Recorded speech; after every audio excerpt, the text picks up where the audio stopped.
So welcome to TNC Launch and Learn, focused on the agile field practice. I'm Xiaoqiang Liu, agriculture conservation practitioner, focused on the agile field practice. So today, we'll talk about the cascading waterways, and then we are really glad to have team folks from Ohio Department of Agriculture. Tim is the engineering supervisor. Has been kind of either design this practice or help, saltwater conservation district technician design this practice. So, and also, um, as this practice gaining some interest in Ohio, it started in Maryland, but actually in Ohio, we probably Ohio has the most kind of installed or implemented in Ohio.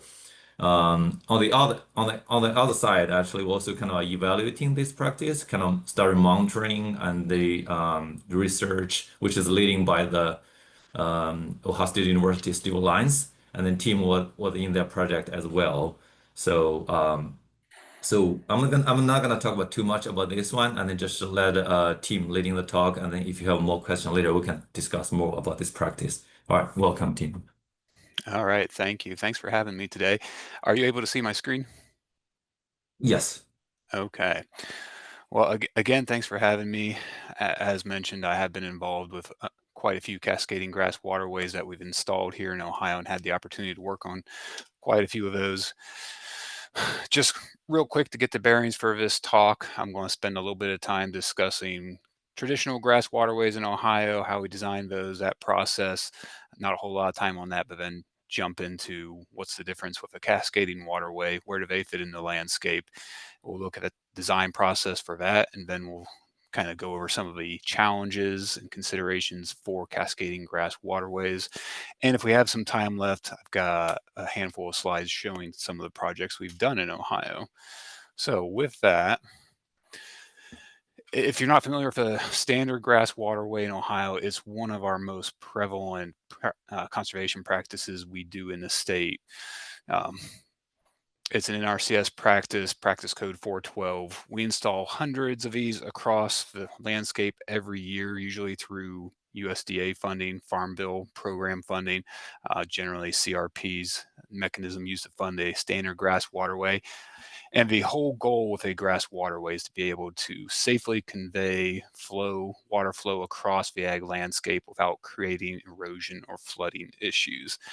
Within Ohio, the cross-sectional shape of a grass waterway is either going to be trapezoidal shape, where we've got a flat bottom and a given side slope, or that nice curved parabolic shape. We tend to do a few more parabolic in Ohio.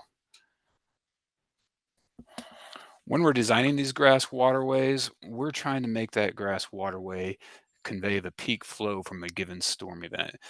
Most often that's going to be the 10-year storm event, so a storm that has basically a 10% reoccurrence chance each year. So from that storm, we'll also look at the size of the watershed and the different characteristics of that watershed so we can calculate what's the peak flow going to be from that watershed for that 10-year storm event or whichever storm we're designing for. Could be 50 cubic feet per second, could be 100, could be 150 cubic feet per second, all dependent on that watershed size and the characteristics of that watershed. Once we know that peak flow, we're going to start designing that shape of that grass waterway. We're going to look at the width, the depth, and we're going to come up with one that will convey that water at a velocity that will not be erosive to the grass that we're going to plant there, but will also not be so slow that we have sediment dropping out and having issues on that front as well. And finally, that grass waterway needs to be compatible with their farming operations. So we're going to be looking at what's their normal farming patterns, and most importantly, is that grass waterway going to be crossable for their farm equipment? We don't want a grass waterway that's very narrow and deep to where they can't cross it. If we do something that's 16-foot wide and 2 foot deep, that's going to be almost uncrossable with their farming equipment. So we want it to be wide relative to its depth to where it's easily crossable with their farming equipment. So why do we install these, and what are the water quality benefits for a traditional grass waterway?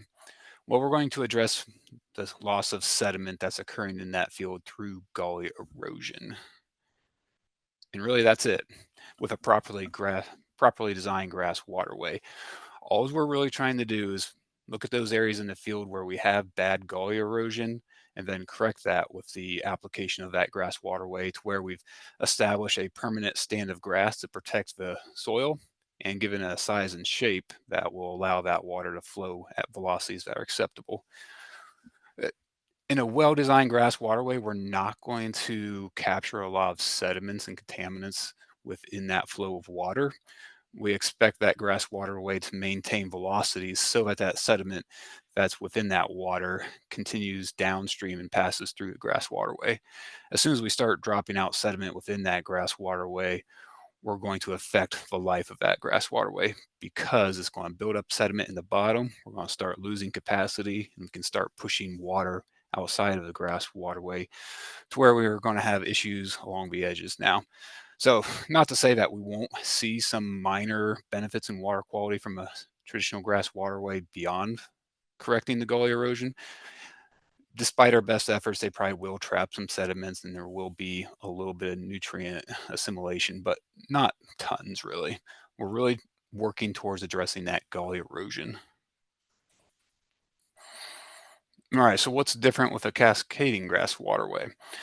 Well, we're going to take the same design approach and create a grass waterway that will safely convey that flow of water across the ag landscape. But in addition to that, we're also going to start adding in pools within the flow path of that waterway. Now, once we've added these pools in there, now we have the possibility of slowing down that water within those pools, dropping out some sediment, creating a place where some nutrient assimilation can occur, as well as managing the flow of water through that system, shaving off peak flows, reducing the total volume of water that will be going out through these waterways. Back up a little bit here and talk about briefly about history of cascading grass waterways. They were first developed out in Maryland in the Chesapeake Bay around 2011 with the idea and goal of reducing sediment, new nitrogen, phosphorus flowing into the system and then flowing subsequently out. You can see in the picture on the right there, this was that first system they installed out there. They've got two branches of cascading waterways where they installed 8 different pools. And they did do a study on this and they showed some pretty impressive results from it. 56% reduction in runoff volume and similar reductions in TSS, total suspended solids, total nitrogen, and total phosphorus. A good portion of those reductions were just loading reductions, meaning they maybe didn't see a huge change in the concentration of those nutrients within that water flow, but because they were able to reduce by so much how much that water uh, left the system, they also saw similar reductions in those nutrients. The National Fish and Wildlife Foundation helped put together a design guidance manual, which is what we've been following in Ohio here for the most part. So you can look up that document if you want to get some more details on designing these systems. And then this on the right side was the paper that was developed on the study of that system there. We'll talk a little bit more about those benefits of these systems. So yes, we are still going to correct the gully erosion within that field. That would be our initial problem we're trying to correct. But with those pools added into the flow path of that grass waterway, we have a place now where we've got a large volume of water that's going to slow down the flow of that water, allow those sediments to drop out and help capture some of those sediments that have nutrients bound to them as well. And as these pools generally will have some capacity as where they're not completely full, as water flows in, those pools will fill up a little bit and we're going to be able to shave off peak flows and the total volume of water that's exiting the system, as well as potentially create some wildlife and habitat benefits as well. I've seen from a lot of experience, there are a lot of critters that appreciate these pools, from frogs and other amphibians to larger wildlife that use them as a source of water. So our design process for a cascading grass waterway, we're going to start with the similar process we would use for a standard grass waterway. We'll look at the size of that watershed, we'll look at watershed characteristics, and we're going to establish what that peak flow is that we need to design for and safely convey through the system. We're going to think about, do we want to do a parabolic shape? Do we want to do a trapezoidal shape with this system? We've done both. We can make both work. Trapezoidal cross section kind of fits a little bit nicer with a cascading grass waterway, simply because as you approach a pool from the top end, from the upstream end, you want a level entry point into that pool, meaning the inlet point to the pool is level so that the water flows down the rocks of a reinforced surface evenly.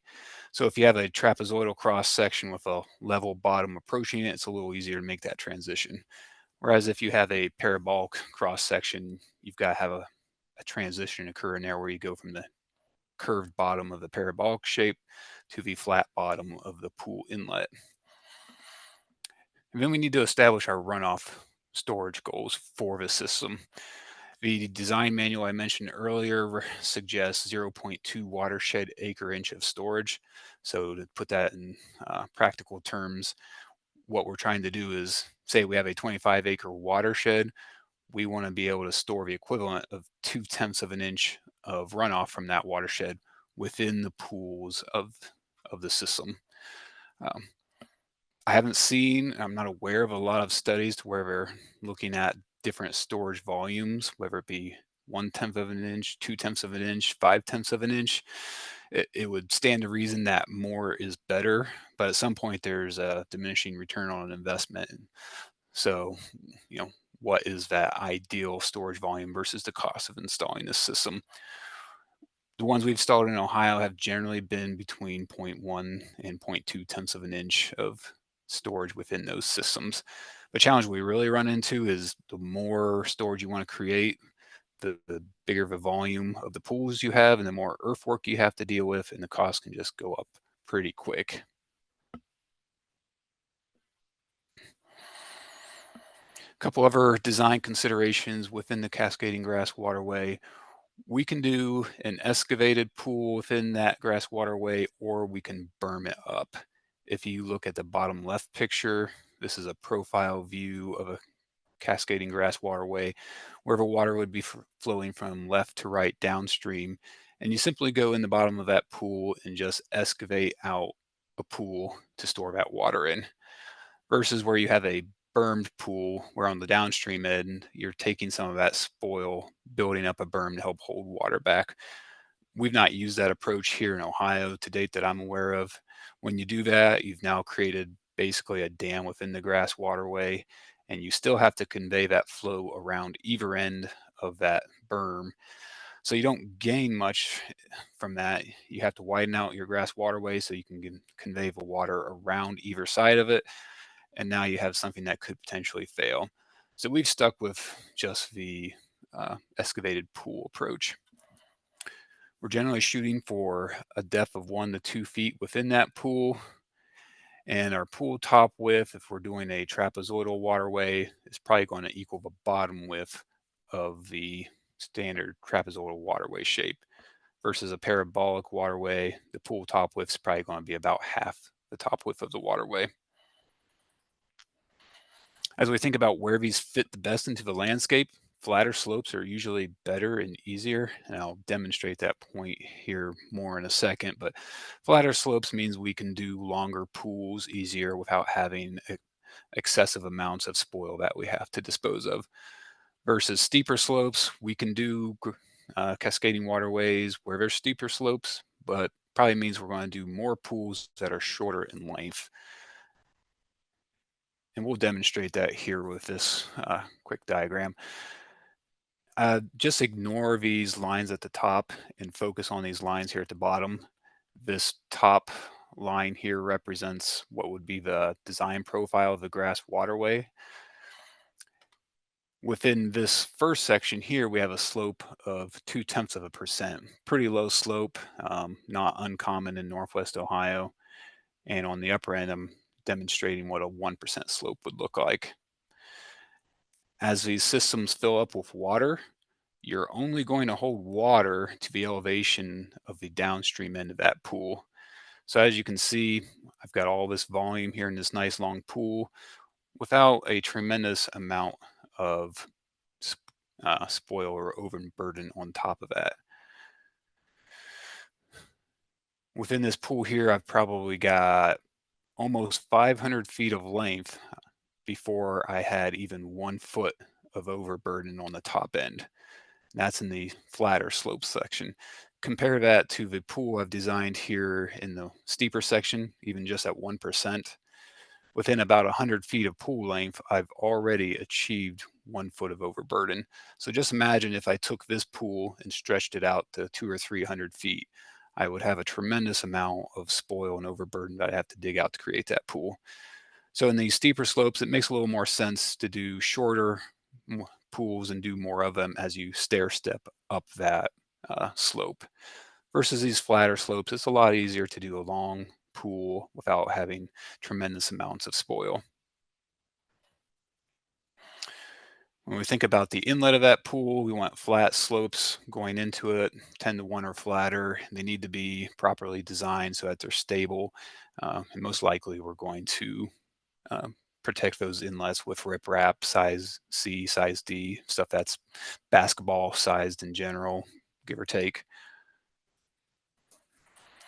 The bottom of those pools are generally going to be flat. We'll have an outlet slope where the water flows out of 2 to 1 or flatter. Those can be fairly steep because, water's not flowing over them per se. It's just filling up and then flowing out.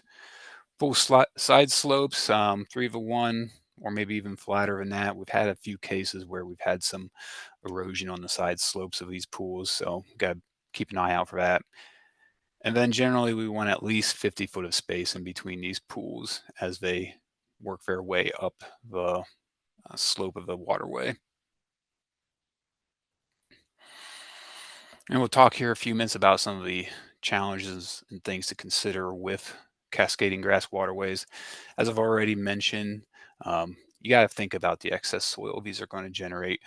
When you do a standard grass waterway, you're already excavating some to create that shape of the grass waterway. Once you start doing cascading waterways, uh, for every unit volume of storage you want to create in that pool, you're going to have an equivalent of soil that needs to come out and be dealt with. So I've just got an example here. If we got 25-acre watershed and our goal is to do 2/10 of an acre inch of storage, that works out to 672 cubic yards of soil to deal with just from creating that pool. You're also going to have the overburden on top of that pool area plus the regular waterway excavation. So when talking with landowners, that's one of the things we discuss with them. You're going to have some dirt to deal with. Do you have a place to put it? Are you willing to haul it off? Do you have places in your field to effectively spread it and not create other issues? And that gets more and more amplified with bigger watersheds to that grass waterway that we're trying to address. So if you have 75, 80 acre watersheds, if you're going to come anywhere close to that 1 to 2 tenths of an acre inch of storage, you're going to have a lot of dirt to deal with. Another thing we notice with our tight clays here in Northwest Ohio, they hold water pretty well. Some of the work Steve Lyons has shown is that they do infiltrate water, but as they fill up, they're going to sit and be full for a little bit of time. And something that we've noticed is that as those pools sit full on the downstream end, they are full up with water clear to the top of that pool, and it's kind of keeping that grass downstream saturated. So we can have some issues with establishment of that grass downstream because it's wet. Uh, One thing I would suggest considering is looking at ways to basically put in a controlled orifice that would allow you to drain down 5 or 6 inches of water within that pool over a week times frame or a couple of days at least, so that that does drain down a little bit, a little quicker, and you're not saturating that downstream end for extended periods of time. And the other thing to think about is just how it's going to impact the farming operation. Obviously, if we start putting in a bunch of pools within that grass waterway, we're going to have places within that grass waterway where they cannot cross it with their farm equipment. So they're going to be deep pools. We're going to have to think about, do we have space in between them for them to be able to get through that uh, grass waterway? And then maybe the safety aspect of it. Consider marking flags so that they know they're there. Consider who's going to be farming it and make sure they are aware that they exist in there. Because as these get grown up with vegetation, if the vegetation isn't kept down, they may not be readily apparent and you could potentially run into issues with the equipment.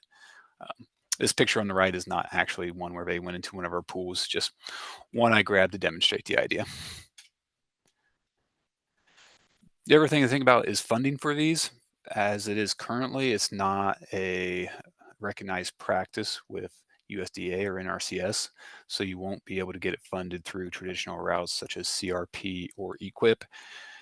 But there are funding mechanisms out there that will look at some of these innovative practices. Ohio EPA 319 grants have been utilized in the past, as well as money from the Great Lakes Restoration Initiative. And some of these have been used for our cascading waterways here in Ohio. Another thing to think about is who's going to do the design, review, and approval of these. There's no current NRCS practice standard, which means you're probably not going to get assistance from NRCS engineering staff to be able to design those practices. You could look at private engineering, or also you could look at Ohio Department of Agriculture's Division of Soil and Water Conservation engineering staff. That all kind of depends on their current workload and what they have going on, but usually they're willing to help out if they can fit it into their schedule. As we mentioned at the start of this, there has been some research going on here in Ohio, a partnership between OSU and TNC to study these cascading grass waterways with some funding through HABRI. HABRI is the Harmful Algae Bloom Research Initiative through the Ohio Department of Higher Education. And they started a study back in 2024 across 4 cascading waterways in Ohio. And just to briefly summarize those findings, they do show some pretty significant infiltration into the landscape. So as those pools fill up, that water is soaking back into the ground, which is a good thing. That means we've got reduced outflow from these systems. So we're having reduced loading subsequent to that. And we're also going to be able to shave off peak flows and reduce the volume of water actually exiting the system, and subsequently getting some nutrient load reductions with that. So good things there. Excited to see more and hear more as they continue to research those. I got a few minutes left here, so I'm just going to highlight a couple projects that we've done across the state. This is one we did in Putnam County, relatively small watershed, just 7 acres. We were able to put 4 pools within that one, and we actually were able to achieve our 2/10 of watershed storage within there. That one was funded through Ohio EPA 319 funding. This picture here on the right is just a plan view look at that. So this black line kind of highlights what would be the center line of the grass waterway, and then these black rectangles represent the pools. So we had 4 within that system. We installed one in Defiance County in 2019. They had 3 small grass waterway branches uh, in a field there near their soil and water office. So we put 6 pools on 3 different branches there. And this was, I believe, one of the ones they studied through the HABRI grant. Um, Again, able to get the 2/10 of an watershed acre inch of storage, and EPA 319 funding helped with that one as well. We have one in Allen County, just outside of Lima. I'm guessing this one probably has about the biggest watershed we've done on some of these at 70 acres. We had 4 pools within this one. It was tough to get to that 2/10 of an inch of storage, but we managed to get 0.16 inches, and we did create a massive amount of soil on this project. They were able to blend it into the landscape pretty effectively. Can't really tell now, but if you had known what it looked like before and after, you'd say, yeah, they got rid of some dirt there. Again, that one was 319 funding, and GLRI, TNC was involved with that one as well. We did one in Seneca County at their conservation farm, or their demonstration farm for a soil and water district. Pretty small project, only 8.6 acres of watershed. This one was kind of interesting because if you look in this middle picture, you can see this left branch is where we did the cascading waterway. This right branch, we did a traditional. So it kind of had a nice comparison side by side of what a traditional waterway would look like versus the cascading waterway. And we were even able to incorporate a Wascob water and sediment control basin here on this small flow path. And then we created a small dike here at the bottom to create something similar to a wetland pool down at the end. So that was a fun project. We were able to do quite a few different things. We've done a couple up in Williams County now, maybe 3 or 4 even at this point. Here's one where we had kind of a medium-sized watershed at 35 acres, 4 pools installed in that one as well, and 0.16 watershed acre inches of storage.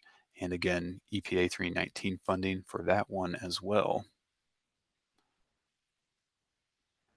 And another one in Williams County, fairly similar stats, 47 acres on the watershed, 3 pools, and some good storage within that one as well.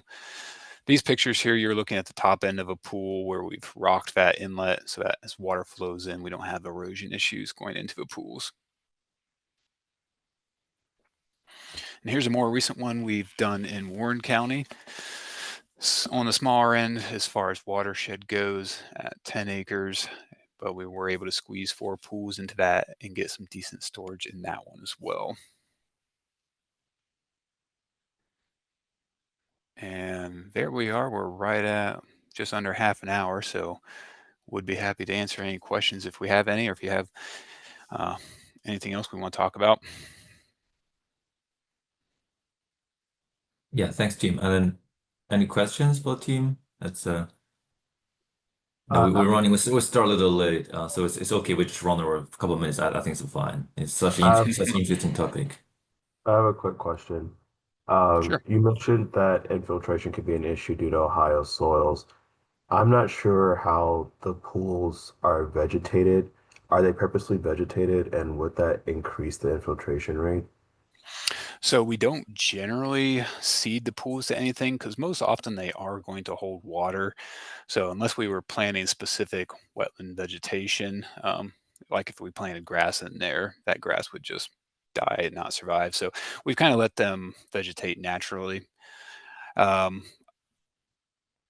would vegetation affect the infiltration? Potentially, depending on what those root systems do. If they help loosen up that soil, that vegetation certainly would help with some evapotranspiration effects, using up some of that water and evaporating into the atmosphere through their natural processes. Yeah, so just a quick comment for that one. Actually, for the couple of site team mentioned, uh, the Defiance County, which have the most like a clay, potting clay soil. So that's have a mo least like an infiltration at that site. For the other Yeah. side, you really can infiltrate pretty quickly. So just so I don't know for team in the future for those kind of a really low infiltration site or soil, maybe the size can be, the retention cell can be a little bigger. For Yeah. other sites, even this kind of similar precipitation, usually the runoff is kind of less. When into the pool, most of the site actually for the research done by Steve actually the nutrient in the runoff, everything is 100% all gone actually, from all other sides, Cindy County, Allen County, but only the Defiance County because the soil type, because it's a really limited kind of the reduction in terms of the loading reduction, volume, everything. Okay, yeah, and also I think Christopher have a question for team. For the traditional or standard grassed waterway, why Ohio has more parabolic than the trapezoid design? Because the soil type or elevation or etc. Yeah. I think it's kind of what the contractors are really used to and like to install. We've seen that both can be effective as far as lasting and not having issues as far as conveying that water. Trapezoidal, to me, seems like it'd be easier to install because you just have a flat bottom. Parabolic kind of mimics what you might see in nature a little bit more. So there might be something to the fact that that parabolic shape will hold up and last a little bit better, but we use both and we see both working effectively.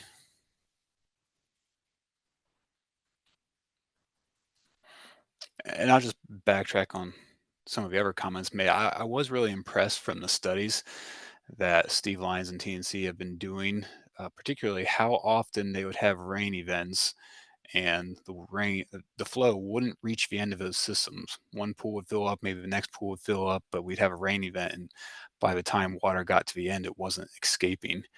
And that could have been a product of the weather that year, but it just goes to show there can be a lot of rain events where these systems capture and store all that water, and we have no flow going out of them, which really is a big benefit as far as reducing the amount of nutrients that can leave the system.